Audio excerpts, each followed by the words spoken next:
Hotel new गारवा रेस्टॉरंटवरती किती family आले ते बघा नुसतं. एंट्री गाड्या वगैरे इकडे थांबले ते आपण आज जातोय लाईव्ह दाखवतो. इकडे तिकडे कट नो पेस्ट काय सुद्धा नाही. ही सेक्शन मित्रांसाठी बसण्यासाठी तरी फॅमिली इकडे बसली कारण की पलीकडे एक फॅमिली सेक्शन आहे ते पूर्ण झाले बघू शकता. फॅमिली आता काही जास्त बोलत नुसतं बघू शकता असे जास्त नाद कोळा क्वालिटी क्वांटिटी टेस्ट आपली हाय फाय असते. तिकडे एक फॅमिली बसली, तिकडे एक फॅमिली बसली, इकडे 20-25 जणांची फॅमिली, इकडे एक फॅमिली. ऑर्डर घ्यायची चालू आहे. ऑर्डर दिलं का 10-15 मिनिटात येतच. चव एकदम मस्त असते त्यामुळे जरा वेळ लागणारच.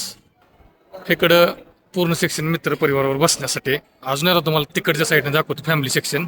आपल्याकडे बघायला लागले ते इकडे बसले ते तिकडे बसले ते इकडे एक बसले फॅमिली. पूर्ण फॅमिली चव तसले नाद करून नका. विचार कसला करताय? मायनी कातर खटाव हायवे वरती डोंडेवाडी इथं हॉटेल न्यू गारवा रेस्टॉरंटला लवकर लवकर भेट द्या.